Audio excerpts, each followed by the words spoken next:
नमस्ते दोस्तों, कुहू की रसोई में मैं सरिता आप सभी का बहुत-बहुत स्वागत करती हूँ। दोस्तों, आज मैं आप सभी के लिए लेकर आई हूँ एकदम खस्ता आलू मटर की कचौरी। क्या आपकी कचौरी खस्ता नहीं बनती है और आपकी कचौरी एकदम ढीली-ढीली बनती है? तो चलिए देखते हैं कि एकदम खस्ता कचौरी बनाने का क्या राज है। वीडियो पूरी देखिएगा, स्किप मत कीजिएगा। इतनी खस्ता और टेस्टी आलू मटर की कचौरी के लिए बिल्कुल भी स्किप मत कीजिएगा अगर आपको इतनी खस्ता कचौरी बनानी है तो यहाँ पर आलू लिए हैं हमने, तो इनको धोकर छील लिया है। अब इन्हें बॉईल कर लेंगे। साथ ही में यहाँ मटर को भी हमने बॉईल करने के लिए रख दिया है। और अब यहाँ पर हमने लिया है एक पैन में डाला है धनिया, साबुत धनिया और साथ में सौंफ ली है। अब इन्हें हल्का सा हमें रोस्ट कर लेना है जिससे कि इनका कच्चापन निकल जाए और सौंधी-सौंधी खुशबू आने लगती है फ्रेंड्स इसे रोस्ट करते समय। और हल्का सा हमें 1 मिनट के लिए रोस्ट करना है मीडियम फ्लेम पर। जैसे ही इनका कलर चेंज हो जाएगा, ये आसानी से दरदरा कूट जाएगा। बिल्कुल भी इसे कूटने में दिक्कत नहीं आती अगर हम इसे रोस्ट कर लेते हैं तो। यहाँ पर रोस्ट करने के बाद हमें इसे निकाल लेना है एक प्लेट के अंदर।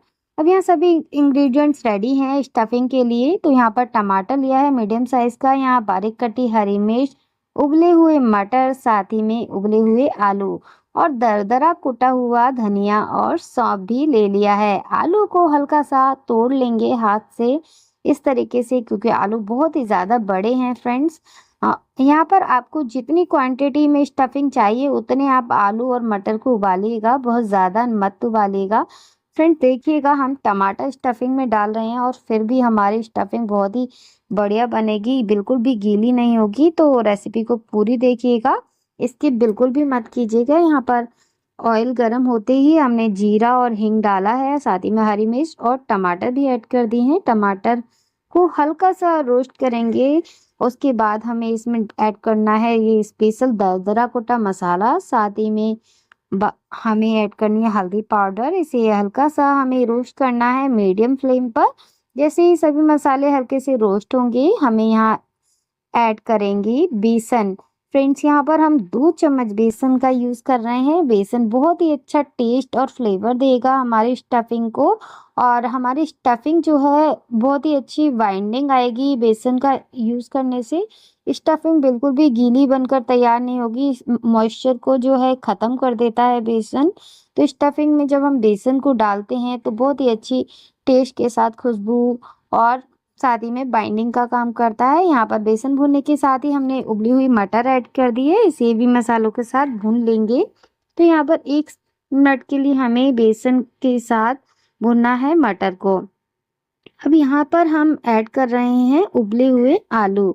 तो हमने उबले हुए आलू ऐड कर दिए हैं। अब कुछ स्पाइसेस ऐड करेंगे, गरम मसाला पाउडर, धनिया पाउडर, साथ ही में डालेंगे रेड चिली पाउडर और काली मिर्च का पाउडर। यहाँ पर डालेंगे चाट मसाला और भुने हुए जीरे का पाउडर, टेस्ट के अकॉर्डिंग नमक। सभी स्पाइसेस को हमने ऐड कर दिया है। अब हमें अच्छे से ये स्टफिंग वाला मसाला जो है प्रिपेयर करना है। मसालों को अच्छे से मिलाएंगे आलू मटर में, जिससे कि फ्लेवर हर कोने में आए। बहुत ही अच्छे से फ्लेवर आना चाहिए हमारी स्टफिंग में, इसके लिए बहुत ही अच्छे से हमें यहाँ पर मसाले को मिलाने की ज़रूरत है। तो यहाँ पर हमने मसाले को मिला लेना है अच्छे से। बहुत ही अच्छे से जो है मसालों को हमने यहाँ पर मिला लिया है। अब बारी है स्टफिंग को मैश करने की। तो यहाँ पर मैशर लेंगे और मैशर की मदद से हमें स्टफिंग को अच्छे से मैश कर देनी है। फ्रेंड्स मैश करने के साथ ही हमें इसे थोड़ा सा और भुनना है, जिससे कि स्टफिंग जो है बहुत ही अच्छी बनकर तैयार होगी और हम इस स्टफिंग को फ्रीज में रख कर स्टोर भी कर सकते हैं। एयरटाइट कंटेनर में आप इसे रखिएगा और फ्रीज़र में रखेंगे तो आप इसे 15 दिन के लिए इजीली स्टोर कर पाएंगे और आप जब चाहें तब ये कचौरियाँ बनाकर तैयार कर सकते हैं। बहुत ही टेस्टी और यूनिक की कचौरियाँ बनकर तैयार होंगी। अब बिना मेहनत के आप इसे तैयार कर पाएंगे जब भी आपके मेहमान आएंगे। तो यहाँ पर हमने स्टफिंग को थोड़ा सा भून लिया था फ्रेंड्स, वो क्लिप डिलीट हो गई है। उसके बाद हमने इसे निकाल लिया है और मसाले को ठंडा करके इसकी स्टफिंग की बॉल्स तैयार कर लेंगे। जितनी बड़ी आपको स्टफिंग फिल करनी है उतनी बड़ी आप बॉल बना लीजिएगा। तो यहाँ पर हमने देखिए सभी बॉल को इसी तरीके से प्रिपेयर कर लिया है। बहुत ही अच्छे से हमारी जो है ये बॉल्स बनकर तैयार हो गई हैं। सभी बॉल्स को हमने ट्रांसफ़र कर लिया है प्लेट के अंदर।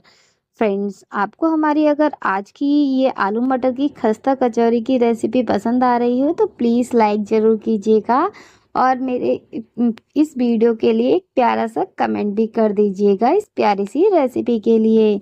अब यहाँ पर हमने ली है मैदा, मैदा में डाली है अजवाइन, साथ ही में डाला है टेस्ट के अकॉर्डिंग नमक। अब यहाँ पर ऐड किया है हमने घी, तो मेल्ट करके घी को ऐड कीजिएगा। बिल्कुल भी आप इसे वैसे ऐड मत कीजिएगा, मेल्ट करके ज़्यादा अच्छा टेक्सचर आएगा। मेल्ट करने के बाद घी को और मसाले को यानी कि अजवाइन और नमक को अच्छे से मिला लेंगे, बाइंडिंग देंगे।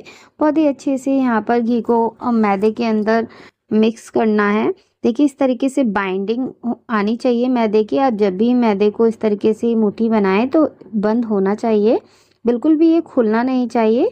तो समझिए एकदम परफेक्ट आपकी जो है इसमें मोयन आ चुका है। अब यहाँ पर थोड़ा थोड़ा पानी डालकर हमें इसका डो लगा लेना है। तो यहाँ पर हम बिल्कुल हल्के हाथ से पानी डालते हुए इसका डो प्रिपेयर करेंगे। फ्रेंड्स, यहाँ पर देखिए हमने थोड़ा थोड़ा पानी ऐड किया है और 1 चम्मच यहाँ पर हमने घी का यूज़ किया है, जिससे कि जो हमारी स्टफिंग का डो है एकदम बढ़िया से तैयार हो। और देखिए बहुत ही अच्छे से हमने जो यहाँ है डो है रेडी कर लिया है मलते हुए। अब यहाँ पर डो जो है हमें सॉफ्ट नहीं लगाना है, यहाँ पर हमें बहुत ज़्यादा हार्ड भी नहीं लगाना, बहुत ज़्यादा सॉफ्ट भी नहीं लगाना। तो यहाँ पर हमने डो को लगाकर तैयार कर लिया है। अब यहाँ डो की हमने लोई प्रिपेयर कर ली है और स्टफिंग भी तैयार है। अब यहाँ पर इसे बेल लेंगे। तो देखिए यहाँ पर हमने लोई को उठाया और इसे हल्का सा बेलन की मदद से बेल कर तैयार कर लिया है। और अब इस पर स्टफिंग वाली ये बॉल रखेंगे। देखिए फ्रेंड्स, स्टफिंग वाली बॉल बनाने का यही फ़ायदा है कि आप इजीली जो है इसको फिल कर पाते हैं। आपको बिल्कुल भी हाथ को गंदा करने की ज़रूरत नहीं है या स्पून की मदद लेने की भी ज़रूरत नहीं है। इजीली आप बॉल्स को उठाइए और इसके अंदर फिल कर दीजिए, जैसे कि आप देख रहे हैं। यहाँ पर ये एक्स्ट्रा डो को आप हटा सकते हैं या इसमें सेट भी कर सकते हैं। तो देखिए यहाँ पर हमने इसको सेट कर लिया है और इसे बेल लेंगे। तो देखिए बहुत ही अच्छे से जो है हमारी कचौरियाँ जो हैं बनकर तैयार होती हैं। यहाँ पर हमने हल्का सा इनको बेल लिया है, कचौड़ी हमारी बिल्कुल तैयार है। बीच से हल्का प्रेस कर देंगे और इसी तरीके से हमें सभी कचौरियों को रेडी कर लेना है। यहाँ पर देखिए मैं दूसरी लोई ले रही हूँ, इसे भी इसी तरीके से हम बेलेंगे। यहाँ पर हमने लोई को अच्छे से बेलकर तैयार कर लिया है। अब इसके अंदर भी हम स्टफिंग को भरेंगे और देखिए बहुत ही आसानी से जो है ये स्टफिंग फिल हो जाती है। और इस तरीके से आपको फोल्ड कर देना है, एक्स्ट्रा डो निकाल देना है और यहाँ पर कवर कर देंगे प्रेस करते हुए और इसको हल्का सा बेल लेंगे। आप चाहें तो इसे हाथ से भी बड़ा कर सकते हैं, पर यहाँ पर मैं इसे थोड़ा सा बेलन से बेलकर पतला कर रही हूँ। तो देखिए यहाँ पर बहुत ही अच्छे से हमने कचौरी को फिल कर लिया है और हमारी कचौरी एकदम बढ़िया से बिलकर रेडी हो चुकी है। इसी तरीके से हमें सभी कचौरियों को रेडी करना है। फ्रेंड्स, आपको आज की हमारी कचौरी की रेसिपी पसंद आ रही हो तो प्लीज़ लाइक और सब्सक्राइब करना मत भूलिएगा। चैनल पर अगर आप नए हैं तो चैनल को सब्सक्राइब जरूर कर लें और बेल आइकन को भी प्रेस कर दें, जिससे कि मेरी आने वाली नोटिफिकेशन सबसे पहले आपको मिलेगी। मैं जो भी रेसिपी अपलोड करूंगी वो सबसे पहले आप तक पहुंचेगी। तो यहाँ पर देखिए इसी तरीके से आपको करना है। मैंने आपको 3-3 बार बताया है कितनी आसानी से जो है स्टफिंग हमारी लोई के अंदर फिल हो जाती है और इसे आप बेल लीजिए। बहुत ही ज़्यादा आसानी से ये कचौरियाँ बनकर तैयार होती हैं। आपको भी आसानी से आप बनाकर तैयार कर सकते हैं और अपनी फैमिली मेंबर्स या फिर किसी भी रिश्तेदार को खिला सकते हैं, गेस्ट को खिला सकते हैं। यहाँ पर तैयार है सभी लोइयाँ। अब पैन में डाला है हमने ऑयल। ऑयल को अच्छे से हम गरम कर लेंगे। गर्मा गर्म ऑयल में हम डालेंगे कचौरी और कचौरियों को हम फ्राई कर लेंगे। फ्रेंड्स, कचौरी को आपको हाई फ्लेम पर बिल्कुल भी नहीं फ्राई करना है। आपकी गैस की फ्लेम जो है आपको नॉर्मल रखनी है, मीडियम, यानी कि मीडियम ऑयल में हमें इसे फ्राई करना है। बिल्कुल भी हाई फ्लेम पर इसे फ्राई मत कीजिएगा। तो यहाँ पर देखिए मीडियम फ्लेम पर हमने इसे फ्राई करके निकाल लिया है, अलट पलट कर।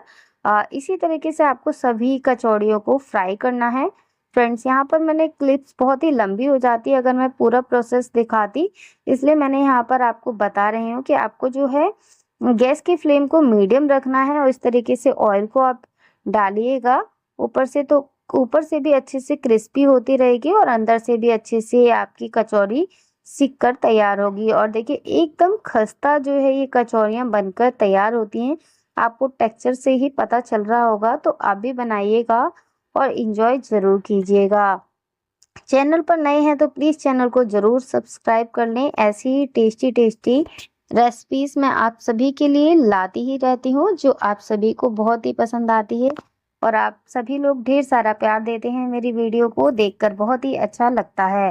तो यहाँ पर देखिए सभी कचौरियों को इसी तरीके से हमने मीडियम हॉट ऑयल में फ्राई कर लिया है और यहाँ पर सभी कचौरी हमारी बहुत ही अच्छी से बनकर तैयार हो रही हैं। यहाँ पर देखिए मैं दोबारा से कचौरी फ्राई करके दिखा रही हूँ। देखिए हमने मीडियम हॉट ऑयल में डाली है, बहुत ज़्यादा हॉट नहीं है ऑयल।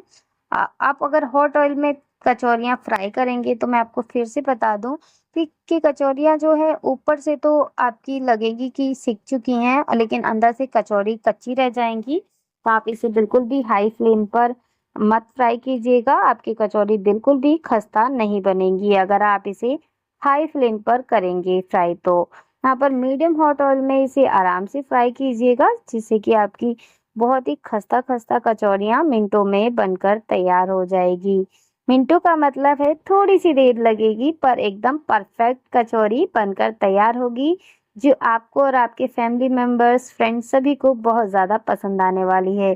तो आप भी अपने परिवार वालों के लिए बनाइए ये खस्ता खस्ता कचौरियाँ और इंजॉय कीजिए। और रेसिपी अगर पसंद आ रही हो तो प्लीज़ लाइक, शेयर और सब्सक्राइब करना बिल्कुल भी मत भूलिएगा। तो यहाँ पर सभी कचौरियों को हमने निकाल लिया है और देखिए मैं इसे आपको पास से दिखा रही हूँ कितनी खस्ता जो है ये कचौरी बनकर तैयार हुई है। और अभी यहाँ पर आप इसे हरी मिर्च के साथ सर्व कर सकते हैं। जो हमने हरी मिर्च फ्राई कर ली हैं और उनको डेकोरेट कर दिया, आप इनके साथ खाइए या अपनी फेवरेट सब्जी के साथ खाइए, बहुत ही टेस्टी कचौड़ी लगती हैं।